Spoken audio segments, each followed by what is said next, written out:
A leak no one expected. A father who never thought he would hear his son's name spoken inside a palace briefing again. And now, Prince Harry is racing back to Britain after a revelation that has shaken both households to their core. The leak inside the winter briefing. It was just after 9 o'clock on a dim December morning when the first tremor passed through Buckingham Palace. The air outside carried that gray-blue heaviness particular to late winter, the kind that lingers over the gates like a warning. Inside, the palace was settling into its usual rhythm. Aides shuffling through schedules, private secretaries moving between offices, security staff exchanging quiet updates. But on the second floor, in a conference room usually reserved for routine winter reviews, something had gone terribly, impossibly wrong. The briefing packet sat in the center of the long mahogany table, printed only minutes earlier. It was meant to summarize the week's internal matters, public engagements, foreign correspondence, and logistical updates ahead of Christmas. Nothing dramatic, nothing unusual. Yet as senior aides gathered around the table and began flipping through the pages, the atmosphere shifted. A silence rippled through the room, sharp enough to cut the stale morning air. It was the deputy private secretary who noticed it first. A page buried midway through the stack, Section 4, Subsection B. A set of lines he did not recognize. A heading he had never seen in a winter briefing before. Archie Harrison, Mountbatten, Windsor. Educational notes. Confidential. The room froze. For a full 5 seconds, no one spoke, no one breathed, no one dared turn the page. It made no sense. Archie was an American student now, living thousands of miles away. His schooling was private, independent of royal oversight. There should have been no reason, none, for his name to appear in an internal palace document. "Where did that come from?" someone whispered. No one answered. A sinking dread took hold as the aides exchanged looks, each more unsettled than the last. The head of the sovereign's household office turned the page with the caution of a man expecting an explosion. What followed was worse than any of them feared. A brief notation about curriculum details, an overview of institutional transitions, and an archived reference to a file tied to the pre-2020 transition period. Information that should have been erased or formally transferred out of the royal system years ago. A breach, not external, internal, the kind that destroys trust forever. A young digital archivist, pale, shaking, barely in her first year, was summoned immediately. She scanned the document, her eyes widening. She explained, voice trembling, that during an internal reorganization of historic family files in late November, a mislabeled digital folder from early 2020 had been temporarily unlocked for cross-departmental indexing. It contained transitional notes drafted in the weeks when the Sussexes were negotiating their exit arrangements. Notes that should have been deleted, but were instead misfiled, sealed electronically, and forgotten. Until now. The aides felt the temperature in the room drop. This was not a security breach. This was an institutional blunder of the highest order. One senior official pressed his palms against the table, leaning forward as if steadying himself against the weight of the moment. "If even one line of this circulates beyond these walls," he said quietly, "we will have a crisis that makes the spring of 2020 look tame." Another aide swallowed hard. "Does His Majesty know?" "Not yet," came the answer, "but he will." Outside the window, the bare branches scraped softly against the glass, a reminder of the winter the monarchy could not escape. The Queen had once said that storms come quietly before they come loudly, and this, everyone sensed, was the quiet part. Within minutes, the document was retrieved, locked, and escorted under protocol usually reserved for matters of state. Phones were placed face down on the table, doors were closed. A decision was made. The king must be informed before the morning concluded. No leaks, no whispers, no misinterpretations. The matter was too volatile, too sensitive, too personally tied to a prince who had already severed nearly every official tie with the institution, accidentally holding his son's private information. As the aides dispersed, the deputy private secretary remained in the room, staring at the table where the briefing packet had rested just moments earlier. He could still feel the chill of it. The name no one expected to see. The mistake no one could undo. In another part of the palace, King Charles was preparing for a day of routine meetings, unaware that within the hour he would be confronted with a breach capable of reopening wounds his family had never healed. Because in the winter quiet of Buckingham Palace, a single misplaced file had awakened a storm, and 3 minutes later, the world would begin to feel it. How Archie's records became palace property.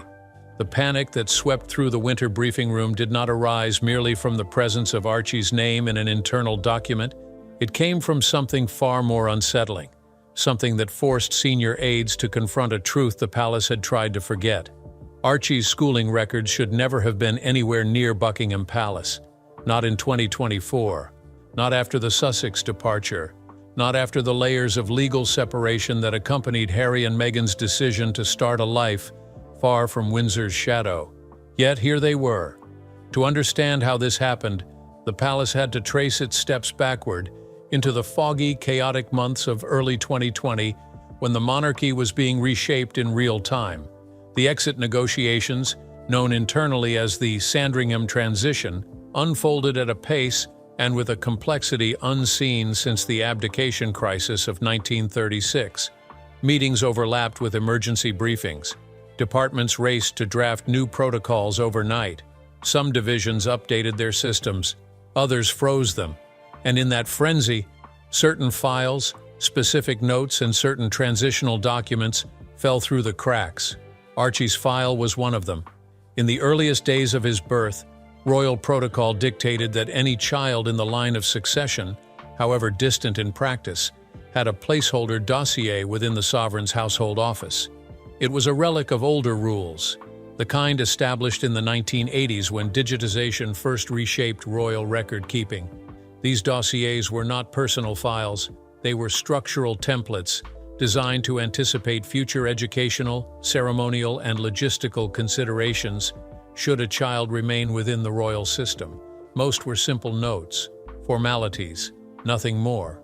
But when Harry and Meghan stepped back in 2020, their departure set off a chain reaction that the palace was not prepared to manage. Internal systems had to determine which records to archive, which to delete, and which to transfer under privacy protection. In theory, this should have been straightforward. In practice, it was muddled by politics, emotion, and an institution struggling to understand a kind of departure it had never faced before. As departments attempted to close out the Sussex portfolios, an administrative assistant, overwhelmed and overworked, navigating a digital archive designed decades earlier, incorrectly tagged the placeholder dossier. Instead of being marked for deletion or transfer, it was filed under a transitional queue reserved for unresolved updates. The error was small, invisible, and soon forgotten. But digital systems do not forget. They wait.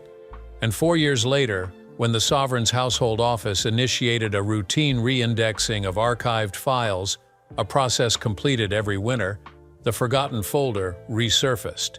Worse, because of a misapplied filter, its metadata was merged with the current year indexing protocols, meaning that when the winter briefing packet was generated on December 4th, the system recognized the dossier as active contextual information and inserted it into the Section 4 summary.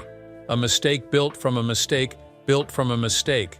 By the time King Charles was informed, the explanation was ready, but no one dared to soften it. The truth was too stark, too brittle. The monarchy, an institution built on precision and continuity, had tripped over its own procedural skeleton. In the king's study, the senior archivist stood with both hands clasped tightly behind his back, as though trying to keep the weight of the moment from slipping through his fingers. "Your Majesty," he said softly, "the records were never meant to persist. They should have been disposed of during the Sussex transition, but the protocols at that time were unclear. Some departments acted before others. It created gaps." Charles listened in heavy silence. His face did not change, but those present could see the exhaustion tighten around his eyes.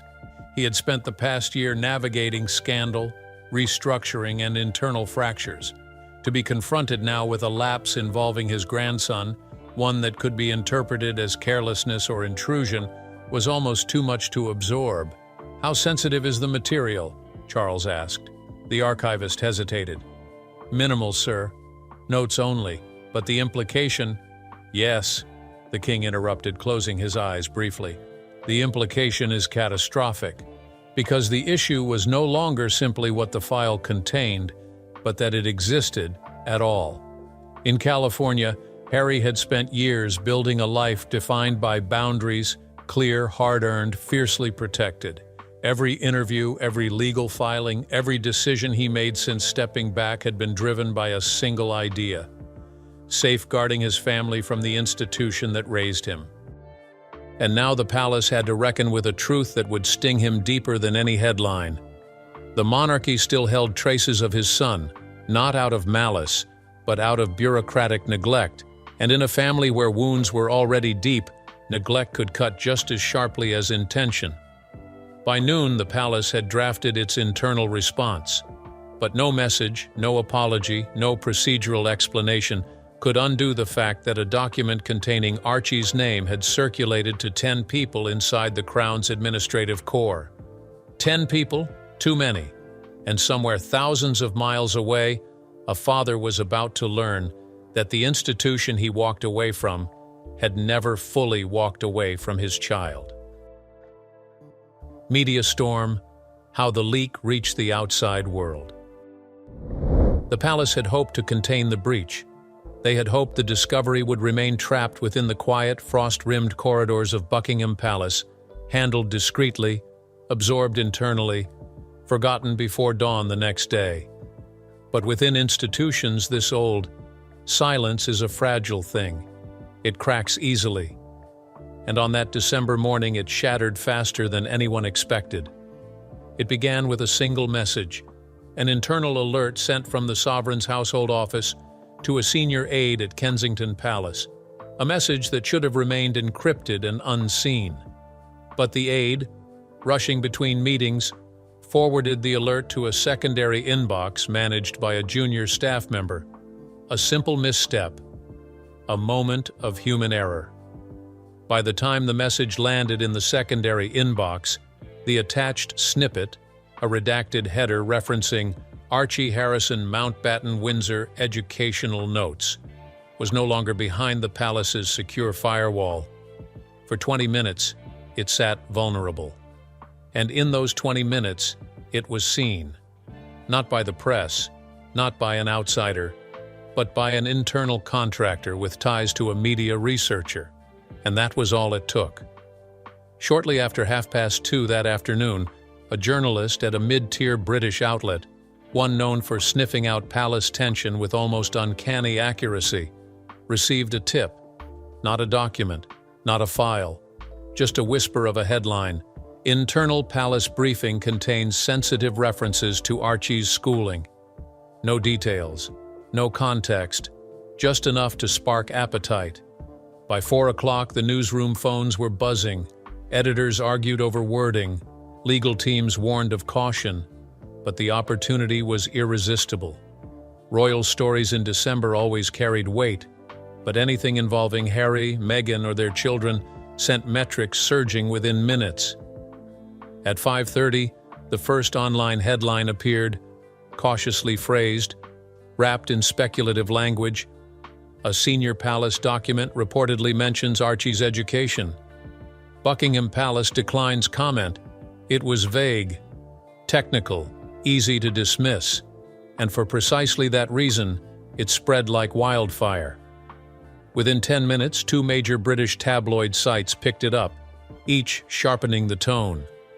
The story morphed from whisper to a simmering scandal. Commentators began asking pointed questions. Why would the palace have such information? Had privacy rules been broken? Was Archie's data still being stored in royal systems? By 6:15, American networks noticed. It was Columbia Broadcasting System that first interrupted an evening segment with a breaking news scroll. Channel's news network, followed by inviting a royal analyst to comment live on air. And within an hour, the story leapt across social media. propelled by viewers who had watched Harry grow from childhood into troubled adulthood, who remembered the anguish of 1997, who still carried sympathies shaped by Diana's long, bruising battle with the palace. Older American audiences, those over 50, reacted with particular force. To them, the idea of royal record-keeping touching a child who now lived outside the institution felt like history repeating itself, the past reaching into the present, the very thing Harry had tried to escape. By 8 o'clock in New York, the narrative had shifted entirely. It was no longer about a misfiled document.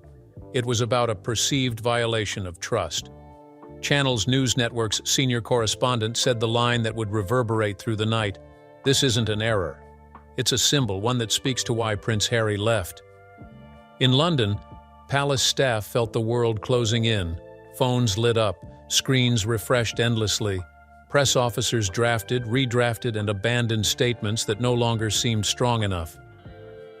Inside the palace communications room, William's team moved swiftly. They understood how narratives crystallized. Once the American conversation set a frame, Britain would follow. And once Britain followed, the monarchy would face a crisis far larger than an administrative misstep. By 9:30, commentators in the United Kingdom were openly debating whether the palace had knowingly retained information about Harry's children. Some spoke in measured tones, others spoke with outrage, but the tone was unmistakable. The monarchy looked careless, outdated, and dangerously out of touch. Across the Atlantic, Meghan's name began trending in the United States, then Harry's, then Archie's. Even late-night hosts joined in, one remarking with quiet disbelief, "How does a palace lose track of a file about a child who doesn't even live there?" By 10 o'clock London time, the story had reached the one place the palace feared most: California. A single headline flashed across Harry and Meghan's phones only 20 minutes apart. "Palace leak may involve Archie's school records." The world had broken the news before the monarchy had time to breathe. In Buckingham Palace, the winter night thickened. Lights burned past midnight in offices where aides moved with tense, deliberate silence. The king had been briefed. William had been informed. Anne had been alerted. The legal office was already drafting emergency language. But across the ocean, in a quiet Montecito home, a father was staring at a glowing screen with a look the world had not seen in years. A look that meant he was no longer staying where he was. Because the moment Archie's name entered the palace again, even by accident, the story stopped being political. It became personal. And Harry was about to act. The call that sent Harry back to Britain. The message reached Harry just before dawn in Montecito, at a moment when the house was still wrapped in that muted pre-morning quiet. The ocean outside was a dark, restless blur, and the California air carried a chill that felt strangely out of season. Harry had been awake for hours, an old habit from years of military training, revived now by the constant tug of unfinished tension. He had seen the headlines the previous night, but he had gone to bed hoping the storm would shrink by morning. It hadn't. His phone buzzed twice, a number he recognized instantly. London, private line, a palace code that was only used when something was deeply, undeniably wrong. He answered before the second ring finished. There was no ceremony in the voice that greeted him, no buffer of protocol, just a senior aide speaking quietly, cautiously, as though each word risked detonating something fragile. "Sir, there has been an internal briefing error. You may already be aware, but His Majesty felt you should hear the details directly before the media cycle intensifies." Harry didn't respond immediately. He felt the old tightness unfurl in his chest, the kind he hadn't felt since the days when his life was split between duty and resentment. He stepped into the hallway, away from the bedroom where Meghan still slept, away from the soft hum of heaters warming the house. "Tell me," he said. The aide took a breath. A transitional file from early 2020 resurfaced during winter indexing. It included notes related to Archie's early educational planning. It was never intended to remain in the system. It should have been destroyed. Harry closed his eyes. Of all the explanations he expected, this was somehow worse. "So the palace never let go," he said quietly, "even after I walked away." "It was an error," the aide replied, voice tightening. "A procedural oversight, not an intentional retention. But because it surfaced in an internal summary, it circulated to several departments." "How many?" 10. 10. 10 too many. 10 potential cracks in a structure that had once held every detail of his life without question. "What else was in the file?" he asked. "Minimal content. But the implication is already being distorted online. The United States media has framed it as a deliberate breach." "And what does the palace intend to do about it?" A pause, the kind that revealed more truth than the answer itself. "We are preparing a clarification, but His Majesty believes this conversation cannot wait. He wishes to see you, privately." That was when Harry felt the ground shift beneath him, not with anger, not with panic, with something quieter and deeper, an instinct he had ignored for years. "Does William know?" he asked. "Yes, sir. The Prince of Wales was informed last night." Of course he was. The palace hierarchy had not changed, even if Harry had left it. When Harry hung up, he stood in the dim hallway for a long moment, listening to the silence settle. Then he walked into the kitchen, where the first trace of daylight was slipping across the floor. Megan entered moments later, wrapped in a robe, sensing everything without asking. "It's real," she whispered. Harry nodded. "It's worse than the headlines. And my father wants to meet." Megan looked away, her expression torn between fear and fury. "They touched Archie's information, Harry. Even if by accident. That's a line you said they couldn't cross." He exhaled slowly. "I know. And you're going back," she said softly, not as a question, but as truth. "Yes," he answered. "I have to. Because this wasn't about the monarchy anymore. It wasn't about duty, titles, or tabloid cycles. It was about a child whose name had been uttered in a room he should never be connected to again." By midday, arrangements were underway. Discreet, unpublicized, a single seat booked through diplomatic channels. No entourage, no press. Just a father returning to confront the institution that had failed him once and had now brushed too close to his son. And by nightfall, Prince Harry was on a flight bound for Britain, carrying with him a storm the palace was not prepared to face. The Palace Divide, William, Catherine, and the Winter Reckoning. By the time Harry's flight crossed into United Kingdom airspace, the atmosphere inside Kensington Palace had shifted from quiet unease to a kind of brittle, icy vigilance. Dawn had not yet broken, and the estate lay under a thin veil of frost, the kind that muted sound and made every footstep feel heavier. But inside, the tension was unmistakable. William had been briefed hours earlier. He stood in his private study, the early winter darkness pressing against the tall windows.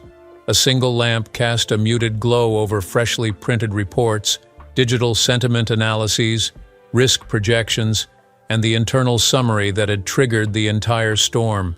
Archie's name, printed once, referenced twice, enough to ignite an international firestorm. William set the papers down and pinched the bridge of his nose, as if the gesture alone might soften the magnitude of what was unfolding.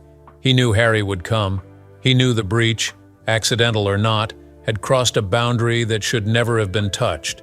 But what troubled him most was not Harry's anger. It was Harry's urgency, the kind that meant his brother wasn't coming for an explanation. He was coming for the truth. Catherine entered without announcement, a habit she reserved for moments when formality felt unnecessary. She wore a thick winter cardigan, her hair pulled back loosely, her expression composed yet heavy with something quieter. "Is it confirmed?" she asked. William nodded. "He's already in the air." Catherine exhaled softly, her breath catching the lamplight as though even the air carried weight this morning. She stepped closer, eyes moving across the papers on the desk. "This should never have resurfaced," she said. "The timing alone. It feels cruel." William agreed. He simply stared at the document again, the careless indexing error that had reignited a narrative they had spent years trying to put behind them. He knew how fiercely Harry protected Archie, how deeply he distrusted institutional systems, and how quickly a single misstep could fracture whatever thin bridge remained between them. "Does the king know he's arriving today?" Catherine asked. "He was informed as soon as the flight cleared Greenland," William said. "He wants the meeting to happen quietly.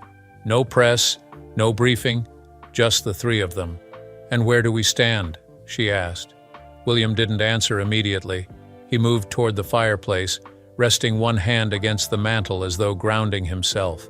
He had spent the last several years walking the tightrope between personal fracture and public stability, between brotherly grief and constitutional responsibility, and now another crisis, unwanted, unplanned, uncontainable, had landed squarely in their winter. "It depends on how he arrives," William said quietly. "If he comes to accuse, this will get worse. For everyone." "And if he comes to understand?" she asked. William shook his head. "Harry hasn't come to understand anything in years. He comes when something is broken." Catherine studied him for a long moment, her features softening with the kind of empathy she rarely allowed herself to express openly. "He's frightened, William. That file, it isn't just a breach. It tells him the palace hasn't truly let go of him or his children. A parent would hear that as a threat." William closed his eyes briefly. He knew she was right. He also knew that the institution's machinery, cold, procedural, often oblivious to human consequence, had created this very storm. But another truth hovered beneath the surface, one neither of them said aloud. Harry was not the only one who felt the past reaching into the present.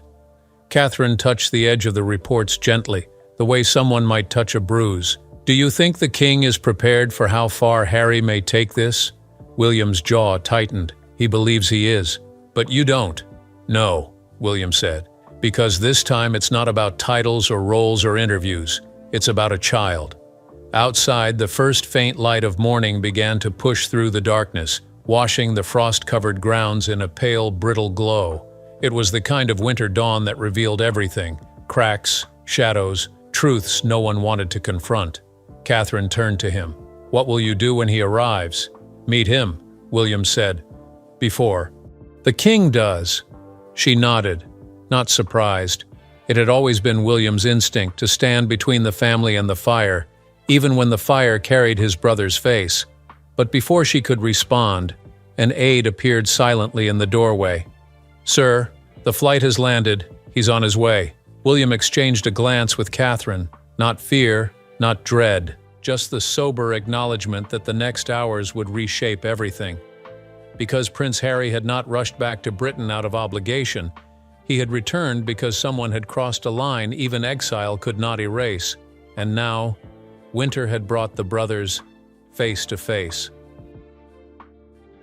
The return that changes everything. By mid-morning, the sky above London had settled into a pale, wintry haze, the kind that softened the city's edges but sharpened the emotions of anyone waiting for news. At Buckingham Palace, the gates remained closed, the guards expressionless, the public unaware that inside those walls, one of the most delicate family reckonings in recent royal memory was about to unfold. Prince Harry had landed. A black car carried him through the quiet morning streets, its windows tinted, its route deliberately obscured. No photographers, no motorcade, no ceremonial escort, just a son returning to the place he once called home, and a father bracing for a conversation neither of them had prepared for. Inside the palace, King Charles waited in his private sitting room alone. A cup of untouched tea sat cooling beside him. He had dismissed advisors, postponed briefings, and closed the door, knowing this was not a political matter or a constitutional dilemma. This was a father facing a son he had lost twice, first to grief, then to geography. When Harry entered, the silence fell immediately and heavily. Not hostile, not cold, just weighted with years of unspoken questions. Charles rose slowly, his face drawn with exhaustion and regret. "Harry," he said softly. Harry didn't respond at first. His eyes moved across the room, taking in the familiar details: the portrait of his grandmother, the arrangement of winter flowers, the heavy drapes framing the frosty courtyard. These were all remnants of a life he once navigated with certainty. Now they felt like artifacts. Only then did he speak. "Archie's name should never have been here." Charles nodded, the lines in his face deepening. "I know." Harry took a step forward, emotion rising beneath the composure he had forced himself to maintain. "You kept documents about my son. After everything. After we left. After we said we wanted privacy. You still held on to him." Charles swallowed hard. It was an error, not a decision. "That," Harry replied, voice roughened by hurt, "is exactly why I'm here." Across the palace, William waited in an adjacent room, pacing quietly, hands clasped behind his back. Advisors stood outside the corridor, pretending not to listen for the faint sounds of raised voices, footsteps, or breaking glass. But none came. The conversation, for all its weight, remained painfully calm. Charles explained the administrative loophole, the outdated digital archives, and the failure of oversight. He admitted the monarchy's internal machinery was still adapting to modern demands, still too rigid, still too slow to shed the remnants of old systems. Harry listened, jaw tight, eyes clouded by a mixture of disbelief and grief. "What matters," Charles said finally, "is that no harm was intended." "But harm was done," Harry answered, "and once again, it is my family who pays for the palace's mistakes." The words lingered, not as an accusation, but as truth. In another room, William exhaled quietly. He knew that tone. He knew Harry was no longer shouting because the wound had gone deeper, past anger, into something dangerously close to resignation. For a long moment, neither father nor son spoke. Then Charles said, "What do you need, Harry?" Harry didn't hesitate. "A guarantee that nothing with my children's names will ever sit inside these walls again. Not in a file, not in a briefing, not in a misplaced archive." Charles nodded slowly, the weight of the promise settling onto his shoulders like another winter cloak. "You have my word." Harry's expression didn't soften, but something inside him seemed to steady. A quiet shift, a recognition that the answer would never feel perfect, but it was something. When he finally left the room, William stepped into the hallway. Their eyes met. Not reconciliation, not forgiveness, just an acknowledgement that the story between them was not finished. Outside, the palace grounds shimmered under a thin layer of frost. A father had explained. A son had demanded. A family, fractured by geography and grief, had taken one more impossible step toward whatever their next chapter would become. And somewhere in the quiet of that winter morning, Britain exhaled, knowing that even in the world's most public family, the deepest battles are always fought in private, always fought